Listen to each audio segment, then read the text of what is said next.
Everything you wanna do, I already done it.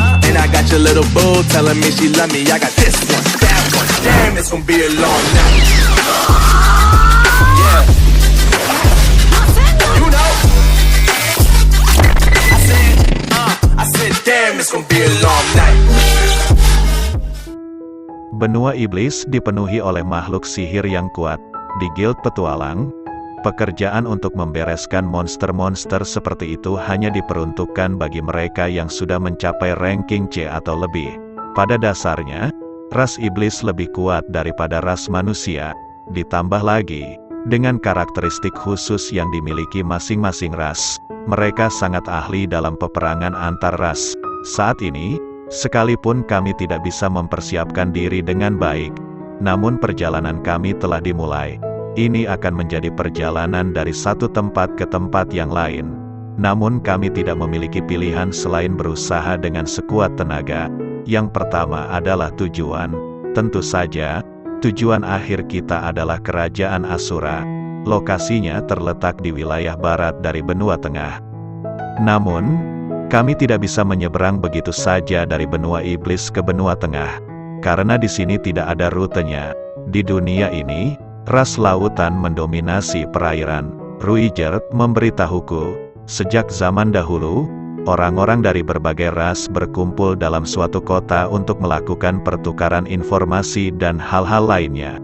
Kira-kira seperti itu, para anggota organisasi dari berbagai kalangan tetap akan berkumpul di kota tersebut setiap harinya. Sepertinya, di masa lalu, yang namanya Guild Petualang itu tidak ada. Orang-orang yang melindungi kota adalah para prajurit dari berbagai ras yang berbeda, yang dipilih sebagai perwakilan, sebagai tambahan, bagi ras yang tidak terlalu ahli dalam hal bertarung. Mereka akan menerima bantuan dari ras lain yang memiliki kekuatan tempur yang tinggi. Hubungan yang dimiliki ras Migurd dan Suparg juga seperti itu. Kami akan tinggal selama 1 atau 2 minggu. Selama kualifikasi petualang kami belum dicabut, kami masih bisa mengambil pekerjaan, sambil menyebarkan nama Dead End. Karena aku bakal kerepotan nantinya kalau orang-orang menjadi panik hanya karena mendengar nama Dead End. Pada dasarnya, tidak ada yang buruk. Dan ketika biaya perjalanan kami sudah mencukupi, kami akan pergi menuju kota berikutnya. Mulai dari sekarang, pasti akan ada masalah yang muncul dalam perjalanan kami. Di saat seperti itu, akan lebih baik kalau kami bisa mendiskusikan masalah tersebut dengan tenang, tanpa perlu harus bertarung. Maka, dimulailah perjalanan kami. Di dalam kota, tidak ada satupun orang yang mampu menyadari bahwa Ruijerd adalah seseorang yang berasal dari ras Suparg. Di tengah-tengah perjalanan kami, ada beberapa orang yang menantang Ruijerd untuk berduel dengan mereka. Pada mulanya aku mengira kalau mereka adalah pemburu bayaran. Aku pikir ada orang di luar sana yang menawarkan hadiah kepada orang yang mampu mengalahkan Ruijerd. Ruijerd menjelaskan bahwa sepertinya ada banyak orang dengan profesi warrior di benua iblis. Makhluk sihir di sini mayoritas memiliki kekuatan yang tinggi, dan para petualang yang menghabisi mereka juga sama kuatnya. Sepertinya, kebanyakan orang seperti Rodriguez ini berpikir kalau benua iblis adalah tempat yang bagus untuk melanjutkan latihan mereka.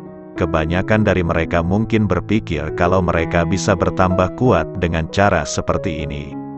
Dan begitulah hasilnya, kami memutuskan untuk membuat beberapa aturan yang harus disepakati oleh kedua pihak. 1. Dilarang membunuh satu sama lain, atau memberikan luka serius kepada lawan. 2. Sisi ini, Ruijerd, akan memperkenalkan diri setelah duel berakhir. 3. Kalah atau menang, dilarang emosi, dan Ruijerd menang. Setelah pertarungan selesai, orang itu terkejut. Yang mengejutkan adalah, ternyata orang-orang dari ras manusia tidak begitu memahami ciri-ciri yang dimiliki oleh ras Suparg. Dan semakin jauh ke selatan, perjalanan kami terus berlanjut. Tentu saja, perjalanan kami tidak selalu mulus. Ada masalah yang berulang kali terjadi.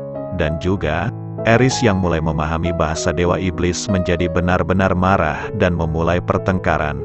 Ada juga beberapa kasus di mana identitas Ruijerd sebagai ras Suparg ketahuan. masalah yang mirip juga berulang kali terjadi. Pada mulanya, aku menjadi khawatir setiap ada masalah kecil yang muncul. Aku pikir aku harus memastikan agar masalah seperti itu tidak akan terjadi lagi. Tapi, kalau dipikir-pikir, setiap kali Eris bertengkar, dia tidak pernah menghunuskan pedangnya, dan setiap kali identitasnya Ruijerd ketahuan, situasinya tidak akan berubah menjadi sekacau saat pertama kali identitasnya ketahuan di kota Rikarisu. Dan kami pun sangat bersahabat dengan para penjaga kota, yang berkata, "Maaf, tapi karena ada banyak orang-orang mengerikan dari ras Supart, kami perlu berhati-hati." 1 tahun telah berlalu sejak kami mulai melakukan perjalanan ini, dan tanpa kami sadari, kami telah menjadi petualang dengan ranking A. Kami mencapai wilayah paling selatan dari benua iblis. Kami telah tiba di kota pelabuhan, Winpot. Saat kami tiba di kota, Eris melompat dari kadal dan mulai berlari. Kata-kata yang keluar dari mulut Eris diucapkan dalam bahasa Dewa Iblis dengan fasih, Ruijerd, dan aku mencoba untuk menggunakan bahasa Dewa Iblis sebanyak yang kami bisa untuk berbicara. Eris kembali dengan ceria sambil melihat laut. Kalau dipikir-pikir, ini seharusnya menjadi yang pertama untuknya melihat laut. Tampaknya, percakapan sudah melenceng jauh dari topik apapun itu. Tujuan kami bergabung dengan Guild Petualang adalah untuk mendapatkan uang. Sekarang lebih baik jika kita mencari kapal secepat-cepatnya, dan mendapatkan uang di benua Milis. Tapi biaya menyelundupkan ras Supart sungguh luar biasa mahalnya, dan kami harus bekerja mati-matian untuk mendapatkan uang, dan rata-rata di bagian wilayah kota benua iblis, mereka semua menolak ras Supart. Hanya ada satu pilihan, tinggalkan Ruijerd di sini. Itulah cara tercepatnya. Kami sudah cukup berpengalaman sebagai petualang saat ini. Aku yakin kita bisa terus melanjutkan perjalanan bahkan tanpa Ruijerd. Meskipun aku mengatakannya, jelas aku tidak punya niat untuk melakukan itu. Ruijerd akan bersama kami sampai akhir perjalanan. Persahabatan kami adalah kekal dan tidak bisa dihancurkan, hanya karena alasan semacam itu. Dan aku pun mencoba cara lain untuk menyeberang ke wilayah selanjutnya bersama Ruijerd tanpa meninggalkannya. Hari berikutnya, setelah aku menerima saran dari Hitogami, aku membeli beberapa tusuk makanan yang mirip dengan yakitori dari suatu kios dan mulai berkeliaran di lorong-lorong gang. Satu-satunya benda yang aku miliki hanyalah tusuk sate tersebut. Seperti yang dia perintahkan semalam, aku membeli beberapa makanan, dan sekarang aku hanya berkeliaran di gang-gang sambil mencari sesuatu. Gang-gang belakang yang sepi. Biasanya, ketika kamu memikirkan tentang gang, maka yang kau bayangkan adalah tempat berkumpulnya beberapa orang jahat. Aku mendengar suara yang datang dari gang belakang. Aku mengintip untuk melihatnya. Seorang pria dengan wajah yang tampak menakutkan, tengah menarik lengan seorang gadis muda yang berdiri di dekat dinding. Aku menyiapkan tongkatku dan melakukan modifikasi untuk melontarkan stone cannon, dengan kekuatan yang setara dengan jab petinju profesional. Setelah dia berbalik, aku menembakkan sekali lagi. Kali ini sedikit lebih kuat. Batu itu tepat menghantam si pria di wajahnya, dan mengeluarkan suara mirip seperti tengkorak yang retak. Pria itu mulai sempoyongan dengan tubuh yang goyah, lantas dia roboh. Dia seharusnya tidak mati.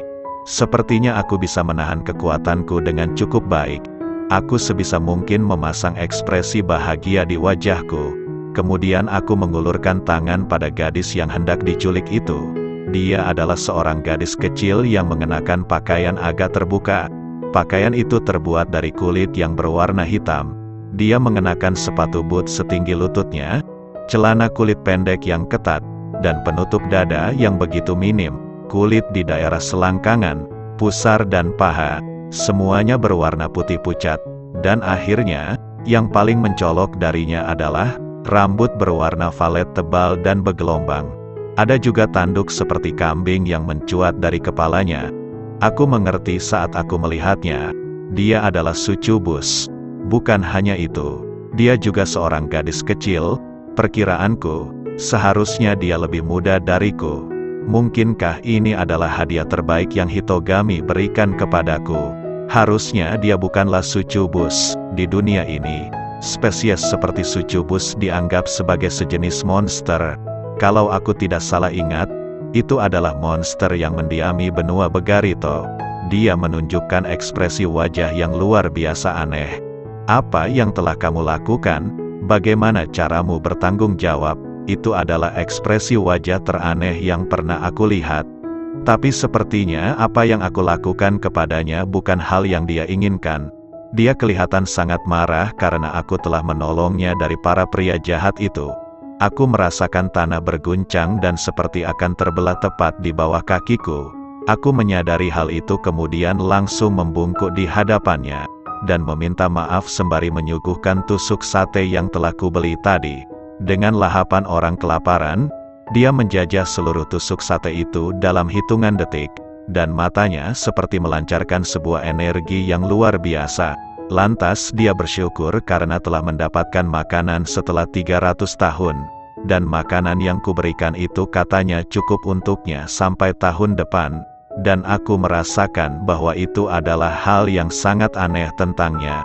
Tapi dia pun menyuruhku memperkenalkan namaku. Maka aku memperkenalkan bahwa namaku adalah Rudeus Greyrat.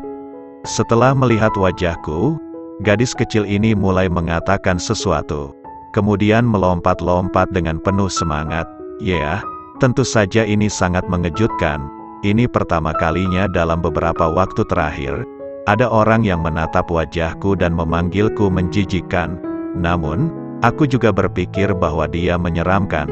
Aku harus mengakuinya bahwa dia memang tidak normal, dan nama gadis kecil itu adalah Kishirika Kishirisu, alias Kaisar Agung Bangsa Iblis. Bahkan aku pernah mendengar nama itu sebelumnya, saat peperangan besar manusia iblis. Orang yang memimpin ras iblis, berjuang, dan dengan mudahnya menghancurkan musuh. Itulah dia, Sang Kaisar Agung yang abadi. Mungkin dia hanyalah anak kecil penuh imajinasi yang bermain-main di pinggiran kota, sambil berpura-pura menjadi kaisar iblis. Dan, Dewa Iblis Laples juga merupakan sosok yang populer di sini. Bagiku, yang sudah tahu faktanya, Laples hanyalah seorang bajingan tengik, namun dia cukup terkenal. Bahkan meskipun ia kalah saat perang, ia mengabdikan dirinya untuk benua iblis, mengumpulkan ras iblis dan mengangkat status mereka, kemudian membawa perdamaian, ras iblis terhebat dalam sejarah.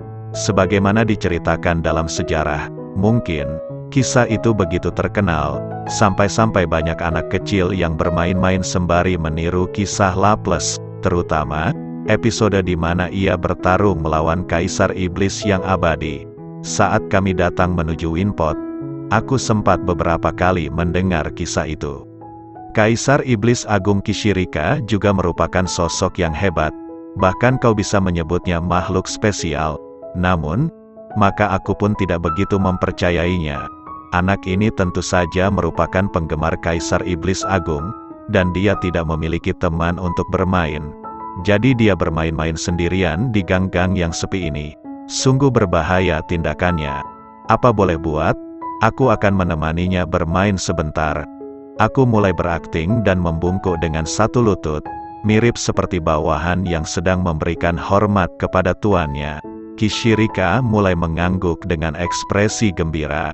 Dia pun mempersilakanku untuk mengatakan satu permintaan kepadanya, dan dia akan mengabulkannya. Aku meminta kekayaan tapi dia tidak bisa mengabulkannya. Dan aku pun meminta separuh dunia ini, dia juga tidak bisa mengabulkannya. Aku pun memintanya membayarnya dengan tubuhnya. Dan dia mengatakan bahwa kalau terus begitu masa depanmu akan rusak. Lantas aku mengatakan padanya bahwa kalau begitu apa yang bisa kau berikan padaku?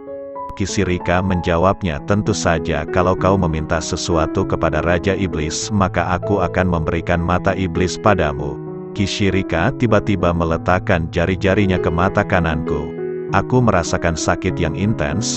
Aku langsung ingin melepaskan diri dan berlarian. Namun, aku tertangkap oleh rambut Kishirika dan tidak bisa melarikan diri. Anehnya, dia begitu kuat, Dia mencolok ke dalam rongga mataku dengan jari-jarinya. Setelah beberapa saat berlalu, dia benar-benar mencongkelnya keluar. Sudah pasti aku kehilangan penglihatan pada mata kananku. Aku panik dan merasakan aku akan benar-benar buta. Tiba-tiba saja pandanganku masih goyah. Tapi aku sudah bisa melihat. Baiklah, selesai sudah. Sekarang kamu sudah bisa melihat seperti biasa. Sekarang, sudah waktunya diriku pamit undur diri. Diriku harus mencari Badigadi. Terima kasih makanannya, itu sungguh luar biasa.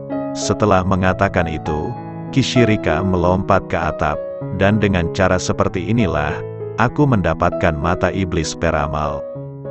Itulah tadi pembahasan Mushoku Tensei season yang kedua episode yang ke-12, yang sempat admin sampaikan. Jangan lupa klik tombol subscribe untuk berlangganan dengan channel ini. See you next video.